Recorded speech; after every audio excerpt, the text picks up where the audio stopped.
Good afternoon, friends. I've also been a part of forum for 20 years. And last about 7 years, I've been part of 2 IPO forums. And actually courtesy because of Bowman. He asked me to guest moderate a forum. And then all our members became so close to each other. So basically the thing is, I'm still continuing in that forum which I was supposed to moderate. So I'll tell you what my thought process on the forum is and why I feel that it's been quite transformative for me. So the thing is, what happens is that I think whenever you want to take any decision, you generally have somebody or the other who may have a biased view towards a decision. So let me give you an example. Okay, so let's say I had built a digital marketing company, and in 2012, I was selling it to Dentsu. So I got an offer for them to buy my company. Now imagine that somebody comes to you and wants to buy your company. Who can you sort of discuss this problem with, right? I couldn't obviously talk to my family because they would have a biased view towards it. I had asked my best friend, right? So his answer was, "Sale beच de, apan party karenge," right? And if he had come to me, I would have given him exactly the same answer, right? But that was not the advice I was looking for, right? So then what happened was, I went to my forum and I discussed this possibility. They asked me 3-4 questions that gives me goosebumps even today, and because I never thought of that question, right? First thing they asked me was that, have you thought what you're going to do with the money? And in my mind, I had not thought of it, right? Because your always goal in life is to make money, at least as a middle class person I grew up. You never have any plans in a way, gaadi ghar khareed lenge, but you don't actually have plans of what you're going to do with the money per se. The real sense of the word, why you are selling your company. Then he said, selling a company is a journey. So have you thought of it, that which is the person you sell it to, you will have the most exciting journey. So digital marketing in 2012, right, was this, hota na in Swayamvar hota hai, and then there is this bride who goes and garlands whoever they want. Digital marketing in 2012 was like that. There were all the multinational wanted to acquire all of us. So we could have chosen whoever we wanted. But now what happens is, how do you choose the person? And he said, okay, you want to spend the next 5 years in that earnout. So have you thought of it, with whom are you going to enjoy the journey the most? Let's say provided most of the people are paying the same amount of money or similar amount of money. Otherwise they're like, okay, who's giving me the most amount of money? Then they actually asked me so many other incisive questions based on their own experiences, that when I ended up selling my company to Dentsu, not only I had amazing 8 years with them, I got so much of feedback. They asked me to speak to other entrepreneurs who had sold to them.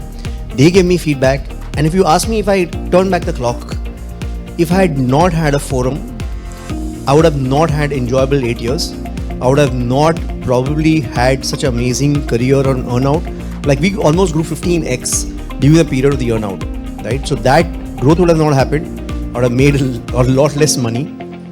And the thing is that, the safe haven that we all need, right? So I wrote a book on happiness, and there is a very important chemical that we talk about is a chemical called serotonin. It's like a paid forward chemical. It's a chemical that is produced when there is a lot of trust environment in your life, right? So good, happy companies will have a lot of serotonin, and unhappy companies, stressful companies will have a lot of cortisol. And also one decides, so the guy who acquired my company, he had acquired something like 37 companies across something like 40-50 different countries, right? So now the thing is, that guy said that when I acquire companies, I go and meet the team members in that company. Numbers I already know. If I feel people are passionate, they're happy, they're laughing, they're enjoying their work, then I acquire the company. But if I don't feel that, I don't get that feeling, I don't acquire the company. I mean, just imagine, this guy was spending hundreds of millions of dollars based on how happy people were. And I feel that this serotonin is very important in a forum, because you don't have this safe haven. In our lives, we just don't have a safe haven, right? So let's say my wife shouts at me. Okay, not that she does, but suppose she does, right? Now tell me a place where I can actually discuss this as a problem. And then where would I come to know that, oh, hey boss, this is 90% of the people have the same problem as me. So it's not a problem anymore, right? You would accept it. The fact of the matter is, the safe haven part of it, right? It can transform your life. There is not a single problem that I have in my life that I've faced in the past that I cannot discuss in a forum. I've had friends who have discussed personal challenges. See, business challenges, we still have experts who can give us some thoughts on it. Your personal challenges, we don't have experts, right? Like, where do you bring that up per se? There is no forum which is a bouncing board. per se, other than what a forum is. So again, see what Bowman mentioned, which is very interesting, is right that the way forum works is about experience sharing. So just imagine, I've been part of forums for 20 years. Last 7-8 years, 2 forums. You look at it, each month there are 2 presentations. Multiply 2 by 12, there's 24 of them in a year. Each forum is made up of 8-9 people. So there are 10 experiences happening for each of those problems. You multiply that as 240, multiply by 20, there are talking about 3,000, 4,000 experiences that I've heard on every single problem that you could be facing. And people remember stories, right? People will forget and advise, but people remember stories. I say, you know what? This guy is giving me a hard time right now. He's a sales guy. He's 80% of my business. And he says, if I don't double his salary, he's going to leave. Now suddenly I'll remember the story. You know, my friend was there. He ran a factory and the union had threatened him to go on strike. If we don't do this, then we'll go on strike. And now I see the similarity between the sales guy who's threatening me to leave with that union who's threatening on going on strike. So even though stories are very dissimilar, but the experiences that I heard when his company was going to go on strike will suddenly be relevant for my sales guy being retained or not being retained. So the dots that connect in these stories are so phenomenal. Whenever I face a challenge, somebody or the other I know in my forum who's faced that challenge. Right? When I started off, I was running a 150, 200 people company. Then in Dentsu, suddenly 2,000 people started dovetailing into me. Now, I was not prepared as an entrepreneur to manage 2,000 people. So then what I did was I started talking to people who were managing larger teams. So how they were delegating work, how they're managing 2,000, 5,000 people teams, how HR became important, how you would not remember the names of people who were working for you. Now that was a very new thing for me, right? I came from this very homegrown digital marketing business, which was 250 people when we sold. But the fact of it is, I think I knew every single person. 2,000 people reporting into you. Like, I remember we had gone for this offsite. This guy walks up to me and says that, what's your name? I say, Vivek. He says, I asked him, what's his name? He said, when did you join? He said, I just joined recently. Then he asked me, when did I join? Now the fact of the matter is that nobody asked me that question earlier, right? When you're a large company, people ask you these questions. So I think every single person in the forum is somebody or the other is better than you in something. In that you can pick their brains, and the experience sharing is just wonderful. So both YPO, EO, every single person has told us that the maximum value add you get in your life is from the forum. If tomorrow, God forbid, I'm in an accident at 3 a.m. in the morning, my first call is going to be to one of my forum members, because all the 10 of them will rally, they will have the connections, they will do everything is required, they'll tap into whatever is done, and that is the thing where you can activate 10 people in one shot, because otherwise you activate only one friend, best friend you have, right? So here what happens is in a single shot, 10 friends get activated, and whatever problems you're facing, I've had friends who have faced problems. I don't know if Kaushal, I could hear, he gave an example of what happened to him in China, etc., right? So I've seen people who have completely solved a problem just by making one phone call. So my phone call would go to my forum. Any questions anybody has, would love to answer the questions. I would just say that anybody who has not experienced a forum before definitely should experience it. There is not going to be a bigger and a better bouncing board for whatever decision you take in your life. So the whole concept and idea of creating a calendar of learning which is different, and within the calendar of learning providing 30% of emphasis on happiness, and that was my idea or reason of requesting you to come and speak. How would you structure happiness sessions? How do you inculcate somebody who's never been, of course all of us have been happy and sad at different points in times, but technically into the business of happiness?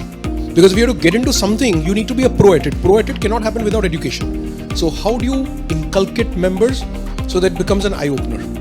Okay, so I'll tell you what my philosophy of happiness is, and this you can see how you can relate to it. So my philosophy is that whatever I have been writing in my book or the courses that I've done is not about making people happy.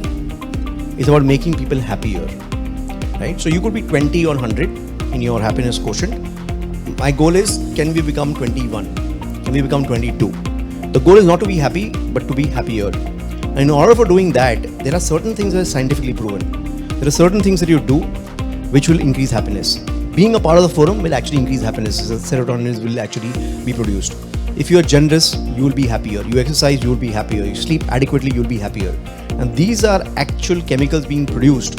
So the exercise produces dopamine, endorphins, and BDNF proteins, which are mood elevators. But how do you actually now sustain that happiness? So if muscle is built by nutrition and exercise, you need to have certain beliefs along with the actions that are talked about. So beliefs are the ones who will actually result in that action. So if I believe in, let's say, exercise, but it's driven by fitness or is about getting into the dress before a wedding. If it's only about getting in the dress before that wedding, then once the wedding gets over, you're back to whatever binges you used to do earlier. But if it's a belief, then it will continue for the rest of your life. So what I've always asked people is that there are certain beliefs you'll hear. If they empower you, you should adopt them. If they have the potential to limit you, you should reject them. So any belief that you hear, and sometimes these beliefs may not be even rational. So I'll give you one example. Somebody came to my house, dinner. He said, Vivek, do you know soul has an age? Now I'm almost bordering an atheist. So like soul is mumbo jumbo for me. So he says like, okay, soul has an age. He says you can live 30 years, your soul could age 7,000 years. You could, live 30 years and your soul could age 5 minutes. So obviously I had little difficulty understanding this.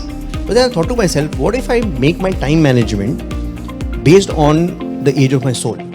So I want to impact 100 million people and make them happier. I want to create a multi-billion-dollar company that is going to employ tens of thousands of people. So if I can create an impact which affects 10,000 plus families and 100 million people can become happier, I'm hoping, quotation marks, that will increase the age of my soul. So suddenly my time management has become more effective because I heard a belief which I didn't have rational belief in it, but I felt I could use it to empower myself. Super. So that's the whole idea. The whole idea of a significant life is to touch human lives, and your life has been moved in the direction where you want to impact as many people as you can via the medium of happiness. And that is why I want our members to understand and start understanding through a range of courses and a range of speakers what happiness really means. And if you can do it in a more intimate session or setting of 10 people in a forum, then you can actually custom understand and learn more positive beliefs, give up things that do not make you happy or in the long run is not going to make you happy. So the whole idea is to understand happiness technically, because that's what we are really I'm going to leave a thought on happiness. So basically when I did all the research, I read about 40 books, hundreds of videos. One definition that stood out for me describing happiness. So basically it said is, how much do you love the life you lead? So it's almost like a quotient of happiness. If you love the life you lead, it is the comprehensive value of your state of mind, not that you are getting some pleasure, you're happy right now or not. If you love the life you lead, that's what the happiness I'm talking about. So how do we create a life that we love to lead? Super. With that note, thank you Vivek for coming here and doing this for us and sharing your valuable inputs. We are looking forward to your book to be launched in New York when we are doing the New York chapter Meet Together. I have invited Vivek to be there on 26th of Jan. Let's close the dates with the One World Trade Center approving it. But anyway, all the very best. Thank you, Vivek.